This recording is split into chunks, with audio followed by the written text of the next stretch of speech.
Hello, everyone, and welcome to day one of the Refash and Upcycling Festival powered by Fashion Revolution Week. This festival is an attempt to bring conversations around sustainability and upcycling out of abstract spaces and into our everyday lives. I'm Ocean Saraf, I handle marketing for Refash, and today I'm really excited to be in conversation with Smitha Jyotsna, the marketing and e commerce director for I Was A Sari. Smitha comes with over 19 years of experience, and what's particularly interesting about her journey is the intersection she operates in, where business growth, digital strategy, and sustainability all come together. Firstly, thank you so much for being here, Smitha.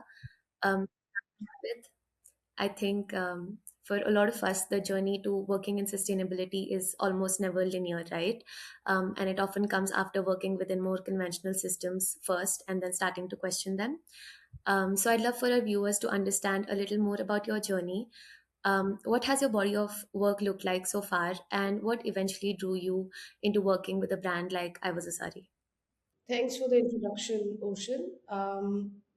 I have worked in my 19 years of career, I've worked in investment banking with a large global bank. I have also been an entrepreneur for my own fashion brand. I have worked in retail in India, which is for about a few couple of years, and I have moved to working with I Was a Sari since the last 2.5 years.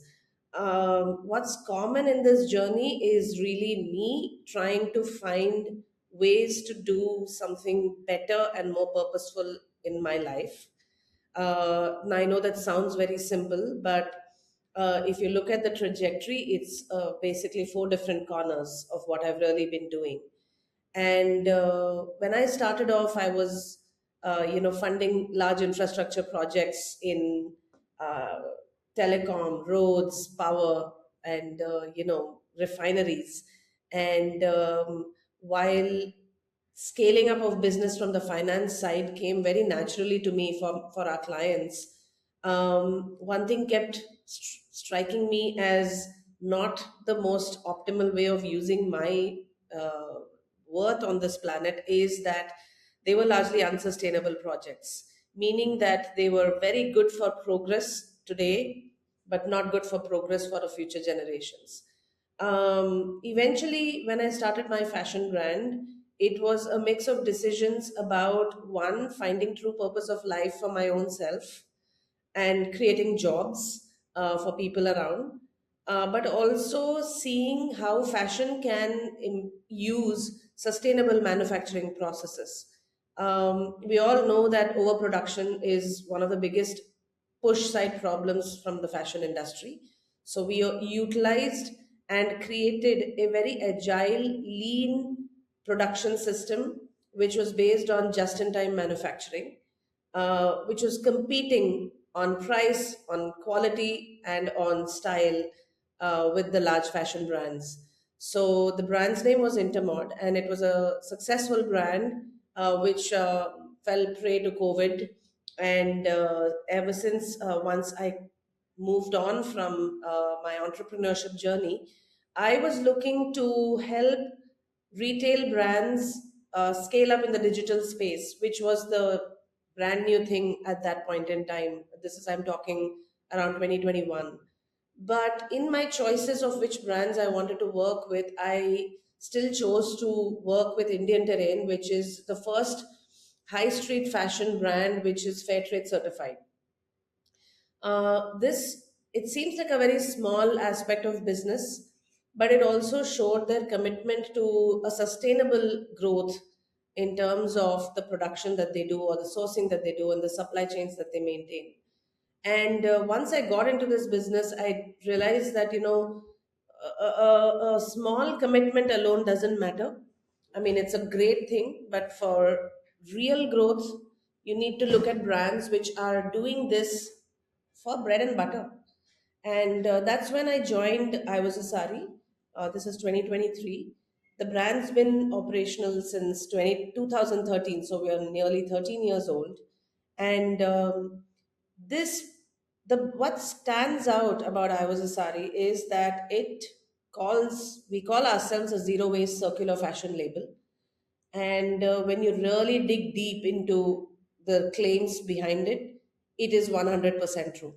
So the philosophy of zero waste, philosophy of circular fashion, philosophy of social empowerment is built into every process, every step of the way, be it design, production, logistics, operations, HR, even offsites, or things like that, or hiring, performance appraisals. You name it, every process has sustainability and uh, good for the planet built into it in terms of its systems. So that's my journey, and that's how I came into working with I Was A Sari. I lead marketing for the brand as well as the D2C channel for the brand globally. Wow, thank you so much for sharing that. I think you also briefly mentioned, right, one of the biggest tensions that we keep coming back to is that fashion as an industry is built on selling more, and growth for a brand is directly tied to consumption on the consumer end. So my question is, like, from a marketing lens, do you feel like a pressure to push newness, or like drive more sales? And how do you sort of like navigate this space? This is a very interesting challenge for me because I'm also in marketing and I'm also, which is brand communication, and I also head a P&L for driving sales. Yes, there is truly, we are a for-profit social venture, meaning that while we have our social and environmental impact as our basis of our business model, we are also looking to maximize revenue and maximize our profits. In that fashion, we are like every other business. Where we really differ is we are not really looking to push newness. We're not trying to imitate the latest trends. We're not really trying to get viral at a very unsustainable speed. What we're really trying is to break through a fashion industry where sustainability has always been a niche. There's all just around 5 to 6% of brands within fashion which actually are sustainable brands, and it's such a small niche that it doesn't come into people's mindsets when they're trying to shop for something. Okay, so what we are really trying to do is to build a movement, and we truly believe that despite all the problems that the fashion industry has, people do people need consumption. The economy runs on consumption, the consumer acceptance and utilization of products, but also creates jobs, develops an ecosystem, enabling commerce and development for everybody around.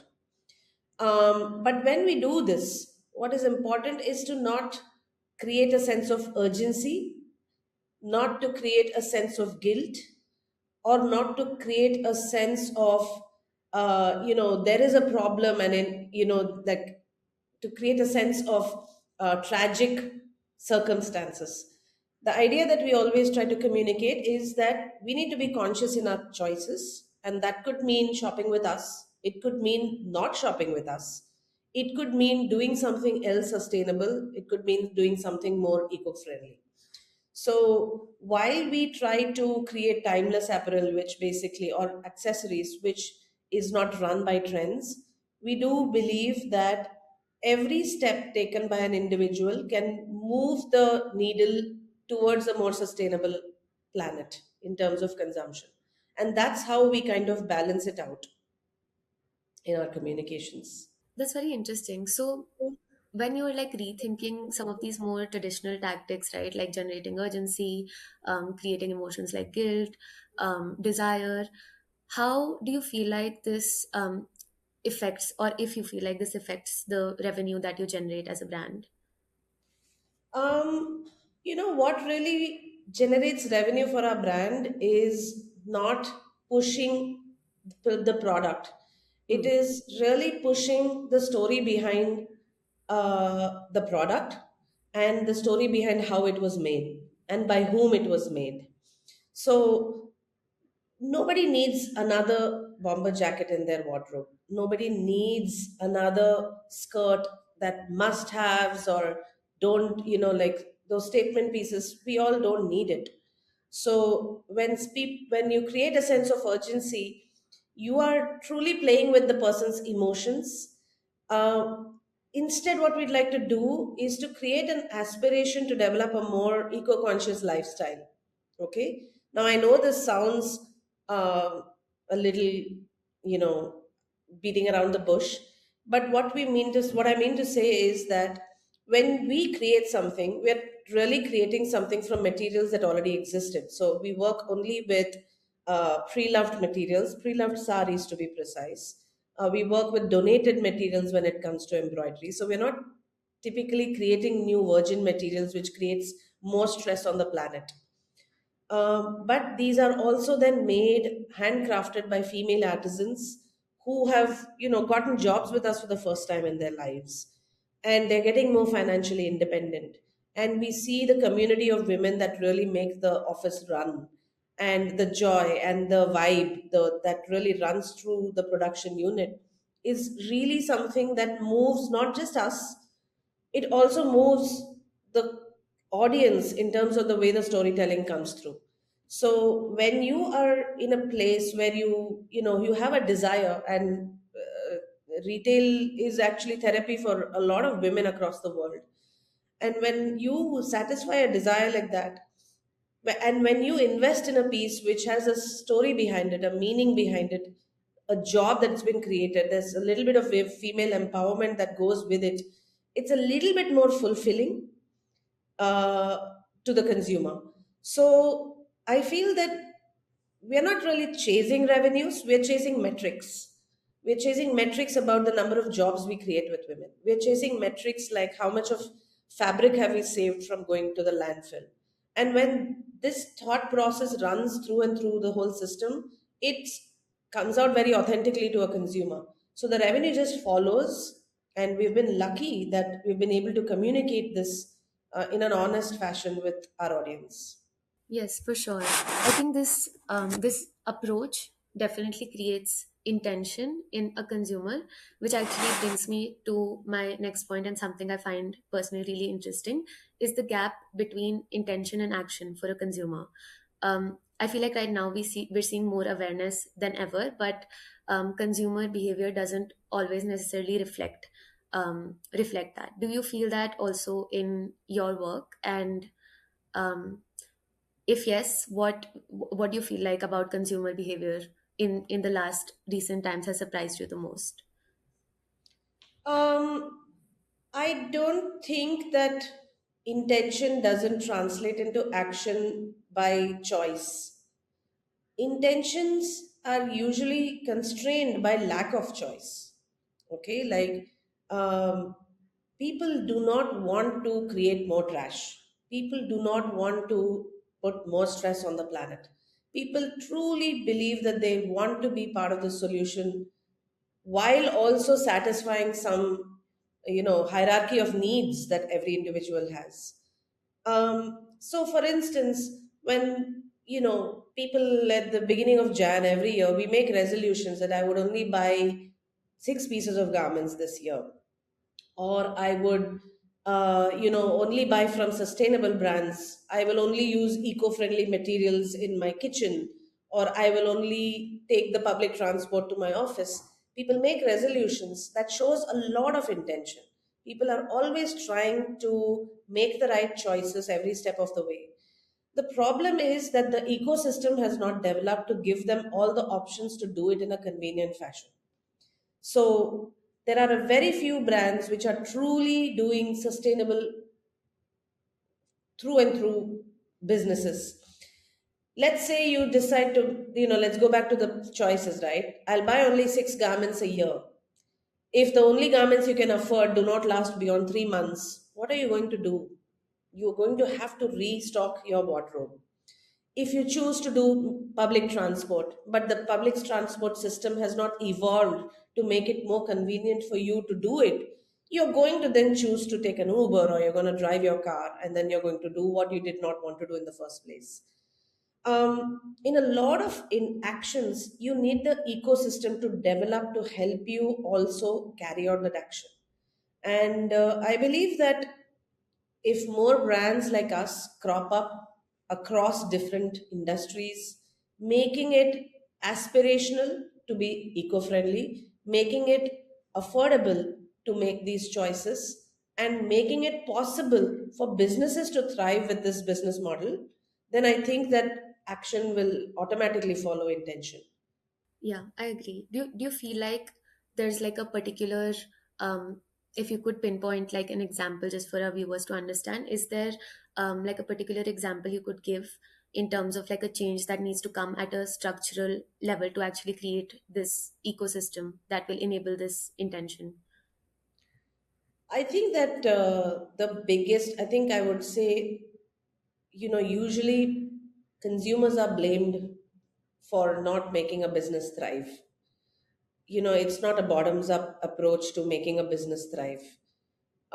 It's actually a top down policy system and the ecosystem which I was talking about, which will actually make this thrive as a concept in everyone's everyday lives. I believe that governments, when they invest in policies which make it easier for sustainable brands across industries to gain the benefits of running a model like this, it makes it just a lot more simpler for them to do better, because sustainability also comes at a cost.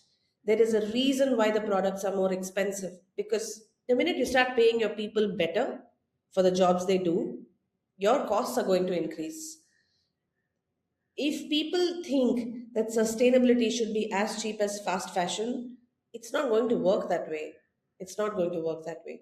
So the fact that sustainability comes at a cost, which eventually trickles down to the end consumer, is what really kills it for the whole business to thrive in a long term.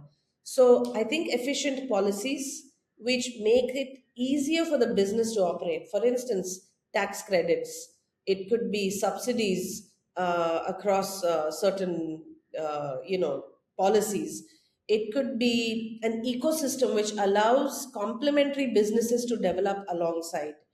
All of that could actually help in making this a lot simpler and making this a little bit more mainstream for people to see. Why do you feel like in your experience this gap exists, right? When you talk about pricing of sustainable products, doesn't even have to be just fashion.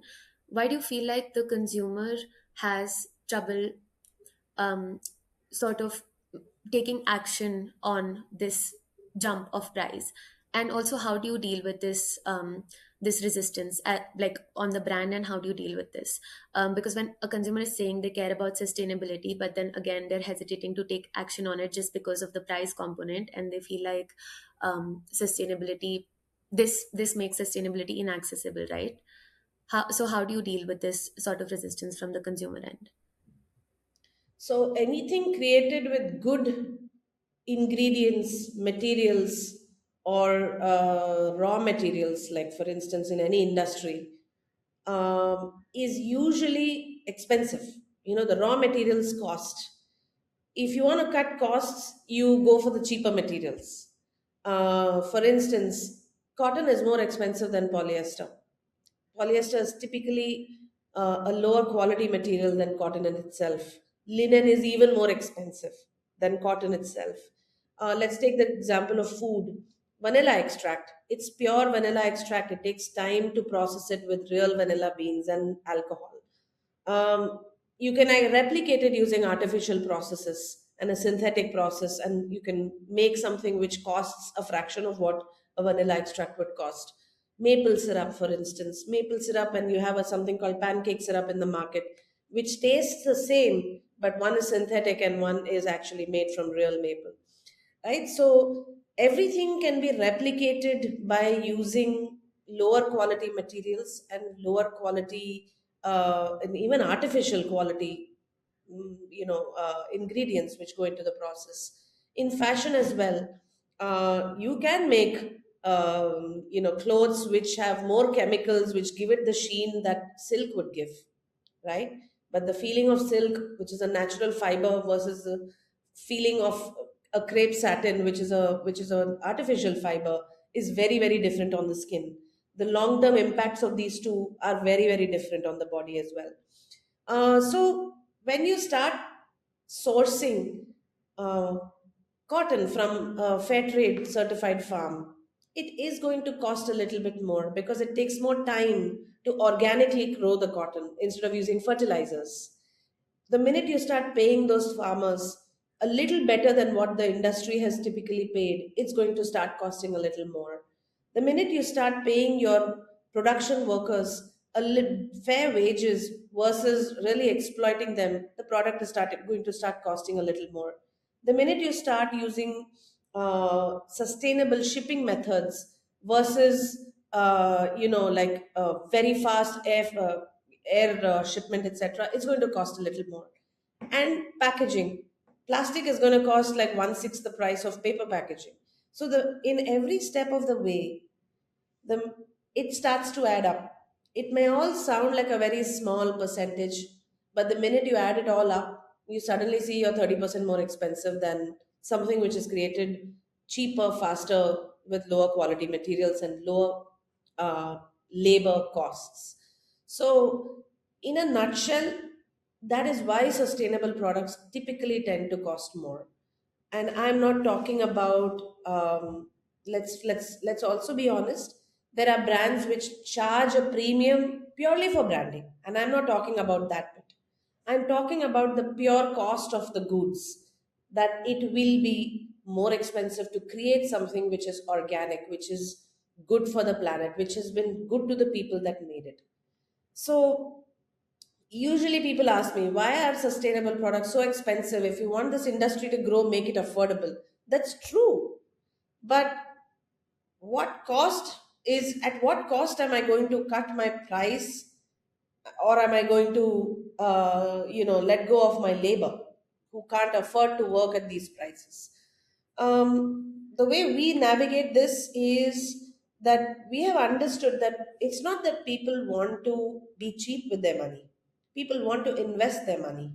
They want to invest in products which have a worth behind it.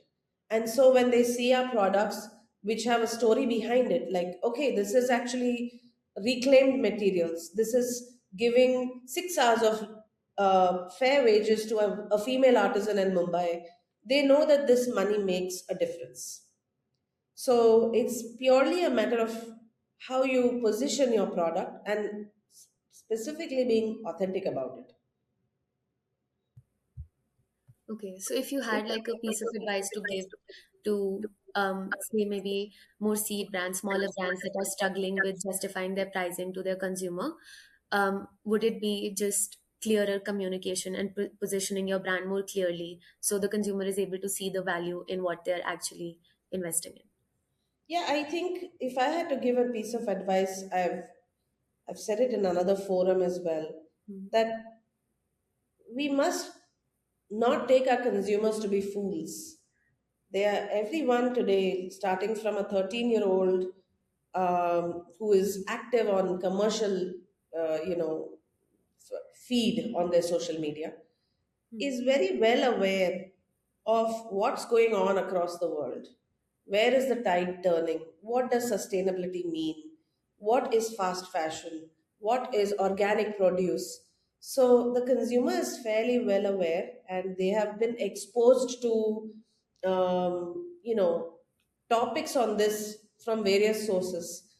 If a brand feels that this is truly the cost of the product and this is the price that at which I can sell it, I feel that just authentic communication makes a whale of a difference. It's really that. If you failed to communicate why it costs, or why you're priced this way, or why it should look more like an investment rather than a whimsical purchase, then the marketing team is clearly not doing a good job. Yeah. Okay. I do feel that to respect the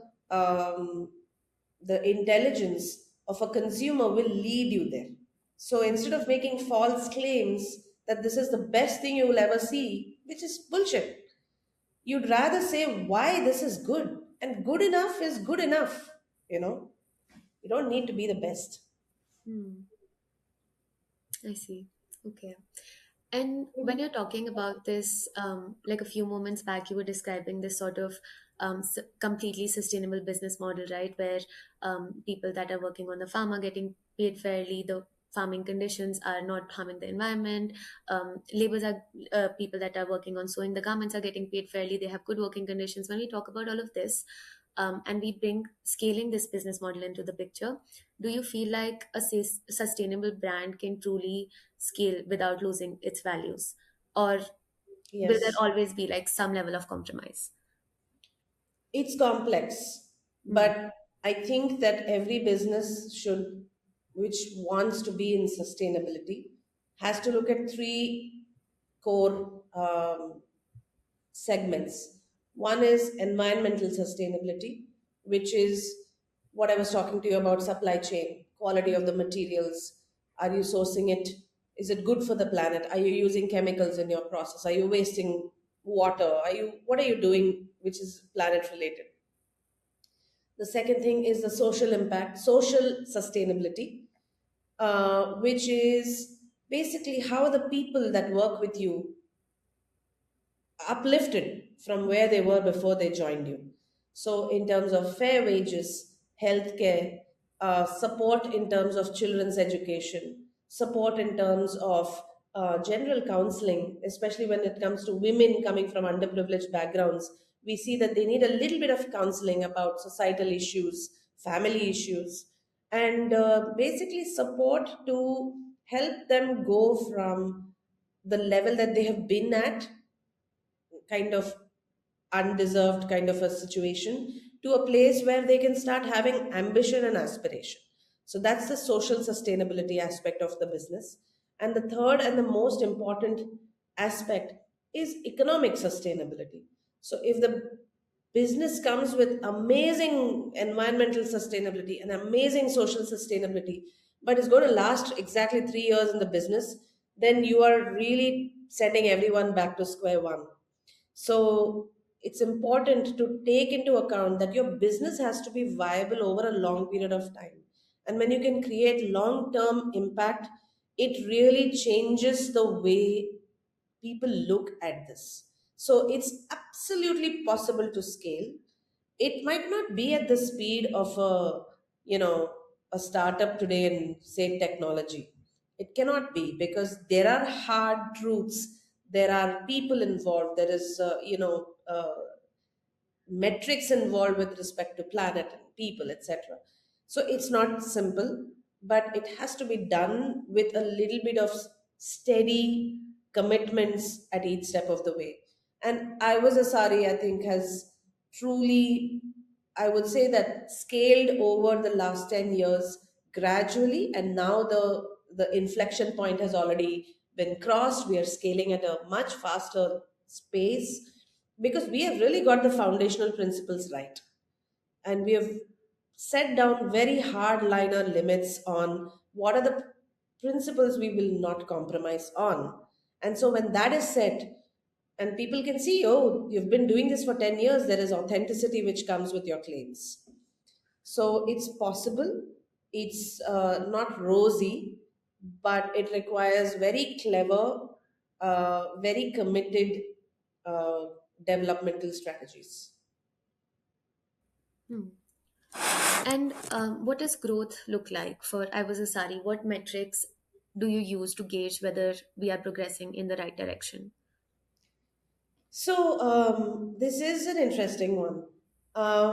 We recently completed an impact study, independent impact study, which basically looks at all the metrics that our business has achieved since we started. And I've never seen something like this in any of the other organizations I've worked for. And what it has validated for us is that what we think we're doing, and obviously we are collecting data on a regular basis within our organization. But when an independent report validates that, it kind of gives us an authenticity. It's like a mark of, it's like a stamp that we're truly doing what we say we are doing. And so, for instance, over 4,000 tons of carbon emissions have been reduced since we started. Nearly half a billion liters of water has been saved by just upcycling, and it's a little incredible the kind of metrics we see about the amount of textile we have saved from going to landfill. People we have employed, around 900 artisans have been employed by us since we started, and all of them female. So it's when we look at scale for us, and we are at a point, like I said, where we want to now truly magnify the impact that we have done. We're not looking at just the revenue figures. We're not just looking at profit figures. We're not looking at EBITDA and whatever. These are all important when it comes to the economic sustainability. But we're also looking at the first and second aspects. So for us, metrics are: how many artisans are you going to employ in the next 3 years? How much of textile waste are you going to reduce in the next 3 years? What is the job satisfaction ratio that you're going to achieve for the women that work with us? So it's very interesting. It's not something that typical businesses include as part of their strategy mission. And so these are, for us, growth needs to come alongside this, cannot compromise on these metrics. Otherwise, then we have truly done something wrong Yeah, along but the way. that definitely sounds like big growth. So kudos to you guys for that. I think you guys are doing Thank amazing you. work. You're welcome. Okay, on the other end of this, is there something happening or about the industry, the fashion industry right now that you just fundamentally disagree with? It could also be within the conscious fashion space. Disagree with? Yes. Um, I feel that, I at I Was A Sari, we have a principle. We're not really looking to point and blame what the industry is doing wrong. We're Hmm. really finding a way to point and say this is the way forward. Okay. So to say that we disagree with something will, as a brand, will be not in our DNA.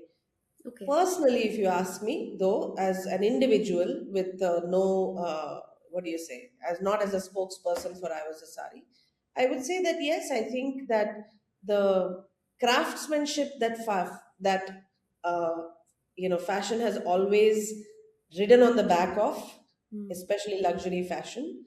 I think that it needs to really step up its game, and credit needs to be given where it's due. There are a few brands like Gucci, for instance, who has been our partner for the last 8 years. And they have really done an excellent job of really coming to the grassroots levels, putting in money where their mouth is, and investing in training and upskilling women in an industry which can be helpful for them professionally. So I think that a lot of brands can take uh, such large brands like Gucci and follow the footsteps that you direct the way fashion moves forward. You are directing culture in a specific direction, and the way to do it is to also bring up and uplift a lot of small brands which are trying to do something right. So that's my personal opinion. But other than that, I think the industry has taken cognizance of the brands which are trying to make a mark on changing the way fashion works, and a lot of collaborations, a lot of support is going to this particular initiative. And I think that's something that the industry is doing right. I may just say that the speed of this should be a little faster given the rate at which we are depleting the resources of our planet. So the speed is probably another challenge where I feel we're getting it wrong. I think also this is where the conversation starts to become larger, right? Because while there is so much that brands can do, there are also clear limits to what they can't change on their own, and change needs to come at a governance level. I would also like to hear, like from your perspective, what are those limits? Like, where do you feel like a brand's responsibility starts and then it ends? I think a brand's biggest responsibility is to be committed to what it started out as. Hmm. Okay, like anyone can start anything now, and anyone can scale to any crazy levels. But your fans, who are your first few fans, they saw something in you. And typically what happens is, as you grow, you lose sight of what your brand was built on, your foundation basically. I think a brand's biggest responsibility is to stay true to its foundation. And that, I think, multiplies over the periods of time to say that we have been authentic all through our lives. And consumers see that. Like I said, they're intelligent people. So they see that and they can identify a brand which is authentic to its core. In terms of other responsibilities, I think every brand has a responsibility to contribute to developing an ecosystem.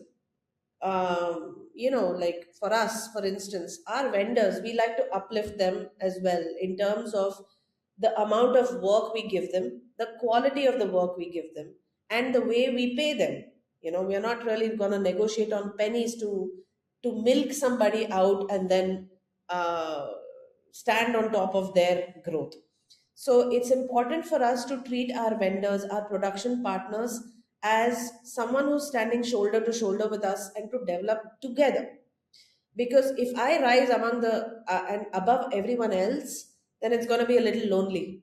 So it's important to contribute to the development of an ecosystem. So that's another place where the brand's responsibility is very crucial. I don't know where a brand's responsibility ends, to be very honest. I don't think that any brand has the sole responsibility to change the way the world works. Um, in startups today, people think the founders usually assume that they have to change the world. No, I don't think we need to change the world. The world is like, in the beginning of this conversation, I said the intent of the world is quite right. I think that we just need to change the way the systems work and enable people to conveniently, comfortably adopt their intentional acts. So I don't know where a brand's responsibility ends. I think it runs through. Okay, thank you for sharing that. That's a very interesting perspective. Also, with everything going on right now, um, what gives you hope that we will collectively come together and go in a direction that is ultimately good for the planet, good for the people, good for all of us involved? What do you feel like you hold on I to? think this conversation is one of the things that gives me a lot of hope. What you're doing to bring out the voices of people who are trying to do, a small thing in the large ocean, Thank you. is one of the best things. It gives me hope that younger people, the younger generation, is identifying this as one of the key metrics to actually be loyal to a brand. Mm, It's not enough to be a big name. It's not enough to have a celebrity. mm, uh, People are finding ways and they're really questioning brands to become accountable for what they're saying. So conversations like this actually help there, and bringing out the voices of those who are kind of, sometimes we're all hidden. There yeah. are just way too many brands in this world and it's easy to be missed. So it gives me hope that the conversation has really started and we are not alone. We have in the last 1 2 years we have met so many more brands within India or globally that are doing something in the space. And for us, it's not that it's competition. For us, we feel really happy that this segment is developing at such a place, such a pace, that we are part of it as well. So that gives me hope. And just to close off this conversation, if there is one thing that you would want our viewers to take away from this and sort of carry forward with them throughout the rest of the festival, what would that be? um, I think that we all need to look a little inward in the kind of choices we make. Eco-conscious choices is not just one off. It's not about a garment you purchased at I Was A Sari. Mhm. It's not, one organic produce you purchased in your kitchen. It's actually a lifestyle. And it takes time and patience to develop that. And I think I Was A Sari really feels that, um, we are all in this movement together. And as dark and gloomy as the problem looks, we feel that there is truly a way forward, and the time is really now. So I would urge the viewers to start now and to develop it over a period of time in the way they build their lifestyle over a period of time. Well, thank you so much for that, and thank you so much for taking the time out to do this. We really appreciate the work that you guys do at I Was a Sari, and hopefully we can connect. Thank you Um, so much. yeah, Thanks, Ocean. This was beautiful. I truly love the way the questions you asked they're very introspective, and they are hard questions to ask. And I love this session. Thank you very much. thank you. Thank you for being receptive and Thank receiving. you. Bye bye. Bye.